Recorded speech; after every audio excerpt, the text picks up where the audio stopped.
This is Andy Purewal for ID Boxing. We are here in Las Vegas and I'm joined by Sean Gibbons. Sean, firstly, how are you? Doing wonderful, man. Just coming off a tremendous weekend with Isak Pitbull Cruz. What more is there to say? You know, life is great. There's plenty of fighters you've got which we'd love to talk about. Let's start with Pitbull Cruz. Obviously, another great stoppage victory for himself. Looks as explosive as ever, but now everybody wants to see him in with one of those other leading names in the division. Are you confident we will see one of those other top contenders face Isak Cruz next?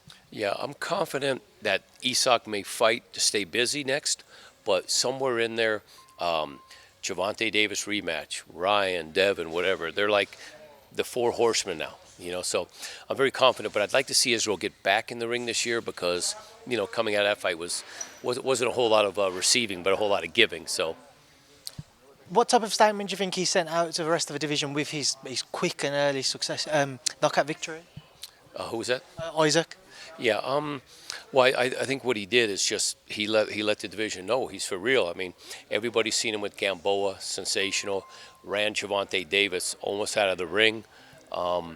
So, I mean, I'd love to see a signature fight. I'd love to finally get that title fight, which we got to wait to see what happens with Devin Haney and Kambosos, and then we'll figure out. Now, so we've caught up with you here as well, and you've got young Eumir Marcial here. Just talk to me about him. How excited are you for his journey ahead?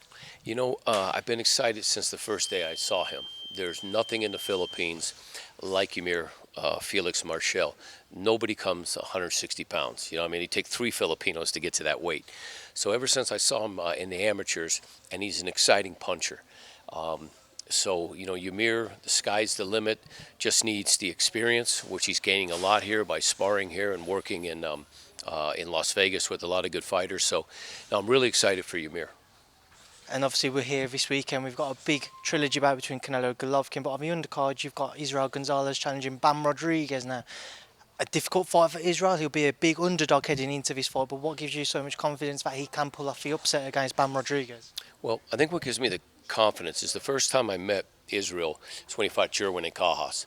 And, you know, it was kind of a rough start for him. He got caught in the first round, didn't do all that well, got stopped in the 10th.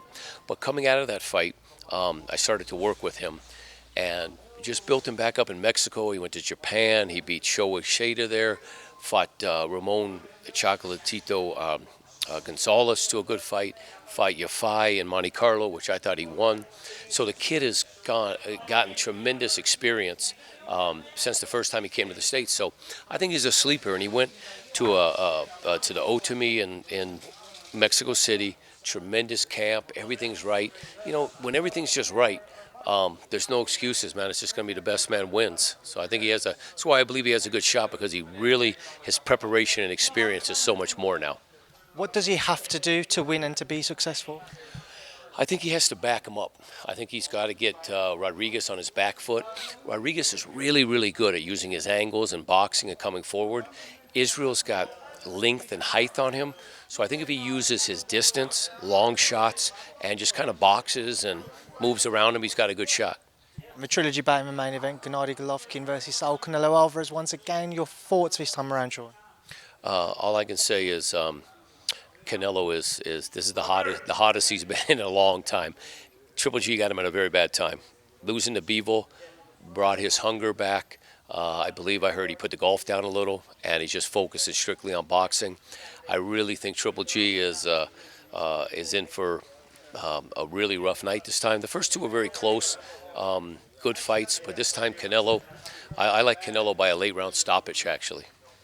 What have you made of the distance between the second fight and the third fight, the gap in between? Do you feel like in some way, shape or form, Canelo's played some form of chess with Canelo-Golovkin by not allowing him to kind of get back into camp and prepare for a trilogy bout immediately? And what advantage has Canelo gained from having that break in between fighting other opponents in between as well?